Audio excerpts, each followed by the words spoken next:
Assalamualaikum warahmatullahi wabarakatuh. Salam buat teman-temanku dan bunda-bundaku dimanapun berada. Di video kali ini saya akan berbagi resep lagi cara membuat marmer cake 8 telur yang super lembut dengan menggunakan loyang jadul baking pan 28 x 7 cm.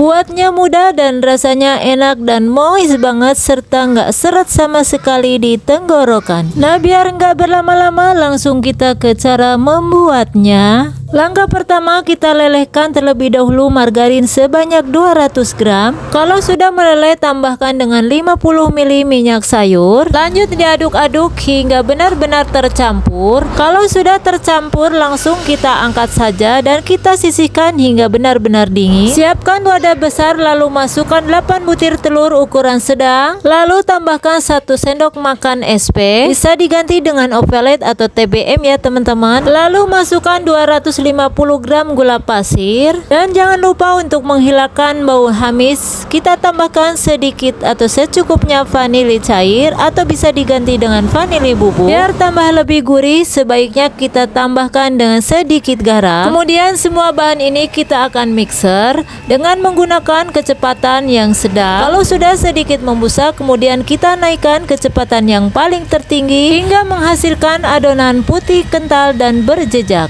Untuk ukuran waktunya disesuaikan dengan mixer masing-masing. Kalau sudah terlihat putih kental dan berjejak seperti ini, sebaiknya kita matikan mixernya.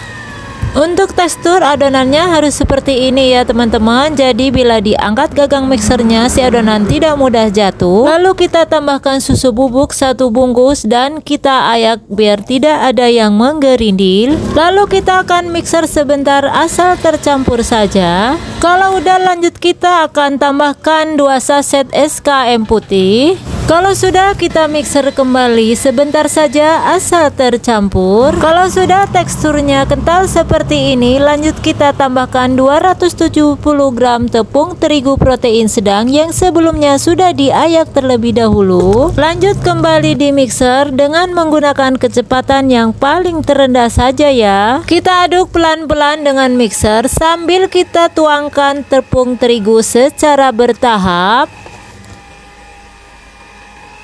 Untuk menanggulangi adonan biar tidak mudah turun, cara penuangan margarinnya harus seperti ini ya teman-teman. Jadi jangan dituang sekaligus di adonan yang lebih banyak. Caranya, kita ambil sedikit adonan dan kita campurkan ke dalam margarin yang sudah disiapkan tadi.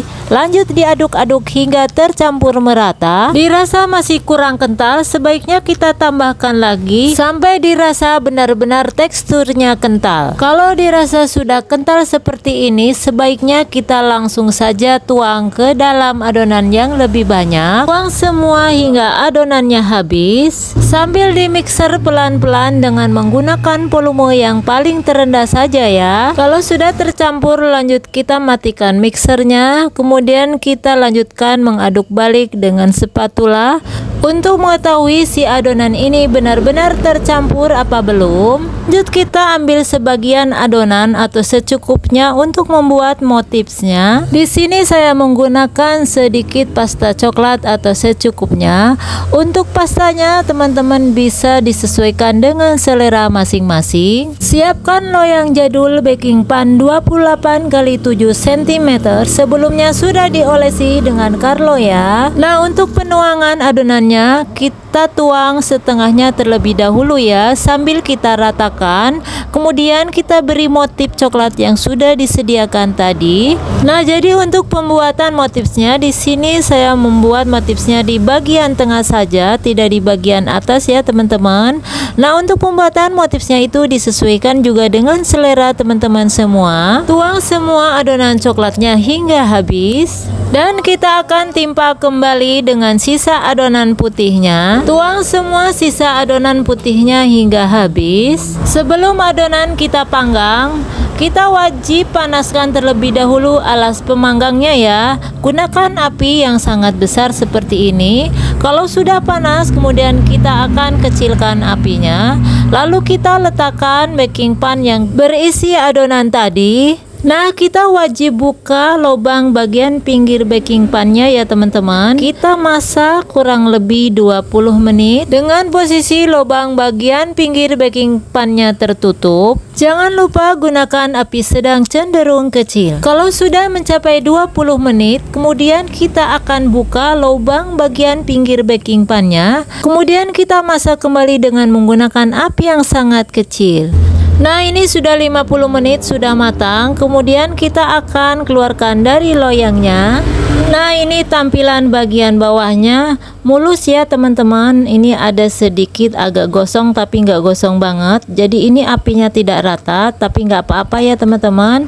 Nah, ini dibalik bagian atasnya sudah terlihat mulus banget, empuk, menul-menul, pokoknya anti seret. Dan mari kita akan coba rasanya seperti apa. Dari tampilan irisannya juga sudah kelihatan benar-benar super lembut ya teman-teman. Mari kita akan tes sama-sama satu iris dulu, kira-kira lembut apa tidak.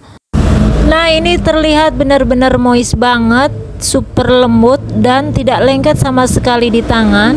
Ini benar-benar matang sempurna dan pori-porinya benar-benar halus ya teman-teman. Nah, jadi teman-teman bisa lihat sendiri hasilnya. Ini benar-benar super duper banget ya. Jadi bila teman-teman mencoba tidak akan kecewa hasilnya. Ini benar-benar memuaskan. Resep ini resep andalan keluargaku ya teman-teman. Pokoknya anti gagal. Bila teman-teman mencobanya tidak akan kecewa. Nah, kira-kira videonya sampai di sini dulu. Kita akan sambung di video berikutnya.